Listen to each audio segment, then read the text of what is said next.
Hey guys, what is up? Just wanted to jump on and record a retail therapy session for New York Comic Con 2024. So we're going to go over kind of my experience that I had at New York Comic Con, which was overall good. And then I'll get into some books and different things that I picked up while I was there. Just felt like jumping on, um, kind of showing you guys some of the stuff that I picked up while I was there. And like I said, go over some of the experiences I had. Overwhelming positive experience. I could only do one day this year, so I decided to do Thursday, which was fun. I like Thursday. It's normally a little bit more of a chill day at New York Comic Con.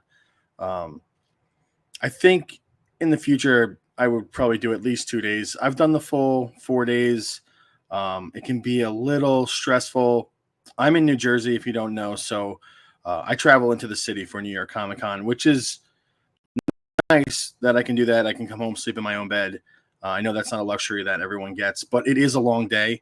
And since I was only doing one day, I wanted to be there for the whole thing. So I got in super early, um, picked up my pass, got in, and then immediately what I started my day off with was trying to grab some exclusives that I wanted. I know that's not everyone's thing, and I tried not to put too much emphasis on it this year.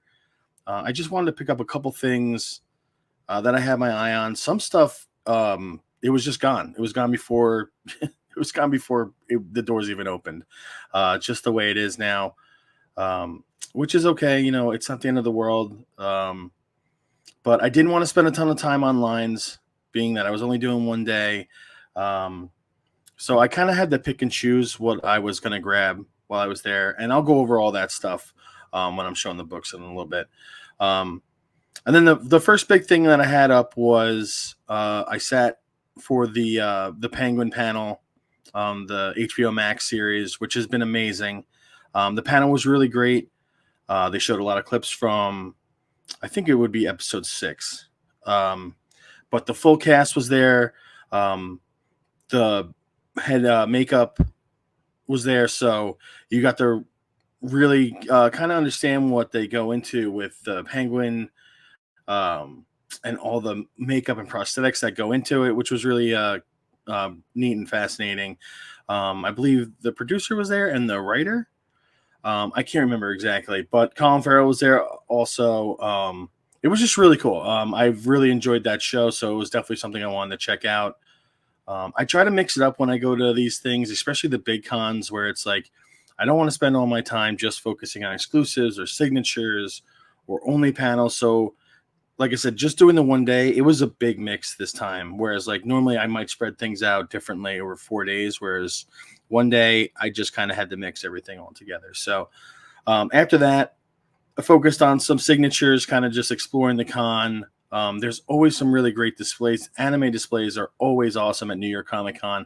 I'm not huge in anime or manga, but uh, I just give them so much credit. The displays are amazing. It was nice that Marvel had a nice large presence there this year. DC also had a decent presence there. I think they do a good job of kind of giving you a nice mix of everything. There are the comics and stuff like that, obviously, but there's also a bunch of other stuff to check out, video games, and like I said, some of the displays were just awesome. The cosplay is always great at New York Comic Con. It was a really nice day. It was nice and cool that day. So stepping outside, get some fresh air, grab something to eat, was nice. I remember one year it was just really hot. That was not fun. So that was nice. And then during the middle of the day, I had another panel. I sat in for the Dune Prophecy panel, which was really nice. A lot of young actors and actresses kind of coming up in that show. I honestly was very surprised. I didn't really know what to expect. I like the Dune movies personally, and this is something I would be checking out, the Dune Prophecy show. But it was really cool. It was a fun panel. You got to see a little bit of footage, stuff like that. It's definitely something. It definitely made me want to check out the show even more so than I already had. So uh, that was fun. And then it was like kind of like right back. I spent a lot more time in Artist Alley after that, trying to get some signatures, trying to meet some artists and writers. Some to get signatures, some to just have some conversations and stuff like that. So that took up a big chunk in my afternoon. And then it was just more wandering around. I really did have a nice amount of time to just kind of explore and check some stuff out. Didn't focus whole lot on, like I said, exclusives and purchasing things this time. So that was really nice. I did meet some really awesome people and artists, and I'll get into that when I'm showing off the books. And then the last panel I sat in for was the Moon Man panel, which Kid Cudi was there for, and Kyle Higgins, and the main artist, which I'm spacing on the name right now. But it was a smaller panel. It was kind of quick, but it was really cool. Kid Cudi definitely comes off as a very nice guy. I've seen him perform live as a musician, but I've never, heard him talk in like an interview, like live like that. So that was kind of interesting. Definitely gives a really good vibe about how passionate he is about the Moon Man book. I've enjoyed Moon Man so far, and I like Kyle Higgins as a writer, so I was very excited for that. And that was it for my day. After that, I think it was around like 7:00. I was done for the day. Ended up walking back to Times Square. The Mets were still in the playoffs at this point, so I went to a local Irish bar in Times Square, stayed there for the Mets game, and then got back on the train and came home. I was in the city for over 12 hours. Or I guess the whole day, including travel, was over 12 hours. So it was a long day. I was exhausted by the time I got home. It was well worth it. It was nice. Like I said, it was fitting a lot in for one full day. Like I said, I'd probably space it out over 2 days in the future.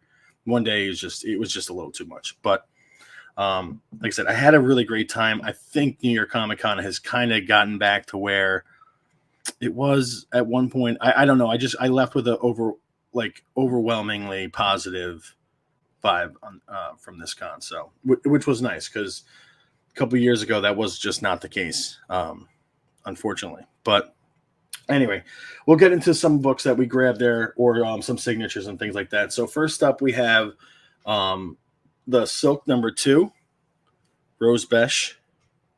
This is the 1 in 25. This is one of my favorite Rose Besh covers.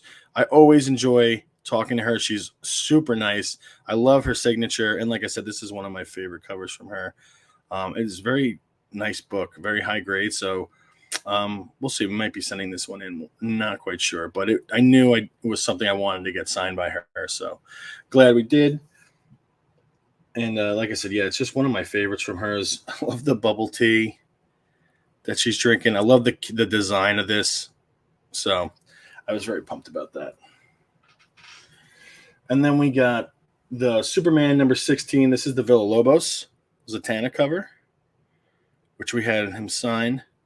There's a big signature over here, obviously. And it was like a paint pen. I was very nervous that I was going to smudge, but came out really sharp. Absolutely love this cover. I had to kind of pick and choose what I wanted to bring in. I hate carrying a ton of stuff around with me at cons. There was probably other covers I would have liked to have him sign, but I just had to, kind of pick and choose what I wanted to bring with me, because even still, with the limited stuff, I was carrying around a backpack, and it was just bothering me all day. I really got to come up with a better way of doing that. I'm sure some of you guys might have some tips on that. Next up, we had, this was one of my favorite ones, The Last Mermaid, signed by Derek Kirk Kim. You can see he kind of does a little remark with his signature too of one of the characters from this book. I love this book. I really had a good time in reading this book. It's just very fun, something different. I got to talk with him for quite a bit, and he was super appreciative. He didn't have like a ton of people at his booth when I came by, so I got to speak with him for a decent amount of time. He's just a super nice guy, so appreciative. This is kind of new for him, I think, when it comes to the comic book world. So you could just tell he really loved when people wanted to come up and talk about the book. So that was a lot of fun. I can't recommend that book and meeting him in general. Next up, we met John Tyler Christopher and got him to do some signatures for negative. His signature is super small. You can see it right above the leg there. It is super tiny. So I had 2 books for him to sign because I thought this is a pretty nice set. So we did obviously this one here, like I said, and then the second one was the Venom cover. So kind of like the 2 black suit white background books. You could see his signature is under the leg there. So I just thought that was a really nice set to have. And so that made sense of any books. I was trying to grab the Daredevil Echo variant, but it was gone by the time I got there. Like I said, there was some stuff that I had planned that I just kind of missed out on. Either timing didn't work out, or people were only signing for a certain amount of time. So it was kind of like a little bit all over the place. But one of my favorites, as far as signatures were concerned, was the Ghost Machine setup, and the Midtown Comics setup was really cool. It was a huge setup. They had all the Ghost Machine guys there. And so I got my copy of Rook Exodus #1 signed by Jason Fabok and Brad Anderson. Sorry about the glare. Black ink, which is kind of tough, but you can see the two signatures, one here and one in the middle, kind of along the belt there. Really digging this book. The art is amazing, so I was pumped about this. And while I was there, I got one of my favorite Swamp Thing covers signed by Jason Fabok and Brad Anderson as well, which is the Swamp Thing Winter Special. This one is signed with the silver ink. You can see it there. And so I was pretty happy about that. I was a little worried they were going to use the black ink again, and like you wouldn't be able to see it, but they went with like this silver paint pen. And this is just one of my all-time favorite Swamp Thing covers. I was debating on what books to bring. I'm so glad that I brought that book. And then for the last signature I got, this one was pretty cool. Kind of similar to the Derek Kirk Kim situation, which was Patrick Horvath signing my foil copy of Beneath the Trees, Where Nobody Sees. Another one of my favorite books this year. I got to spend a lot of time talking to him. I was a little surprised that he didn't have more of a crowd because this was such a popular book this year. But it was a little bit later in the day, so who knows? Maybe earlier it was. But absolutely love the signature with the pink pen. Just really pops on that foil. So I was really pumped about this. And again, really, really nice time talking to him. You could tell he was so appreciative of all the feedback and the love for that book. That was a book that definitely kind of caught me off guard this year. So I was thrilled to talk about it with him. So that was a really cool moment for me at the con. And then we did get a couple exclusives, just some stuff that I was interested in, nothing crazy. There was some stuff that I wanted that had either sold out, or I just didn't want to wait on a line all day. So I just kind of was a little bit more picky about what I was going to get. So the first exclusive we picked up was from Capnom, which is Capture Collectibles and Nomos Comics. This was their booth. This was the Department of Truth 26, limited to 400, Ariel Diaz. Just a beautiful Ariel Diaz cover. I wanted to get this signed, but she did have a pretty big crowd every time I kept going by. I kept trying to plan it out, but it just wasn't happening. So hopefully at some point I'll be able to get it signed. But I absolutely love this Department of Truth cover.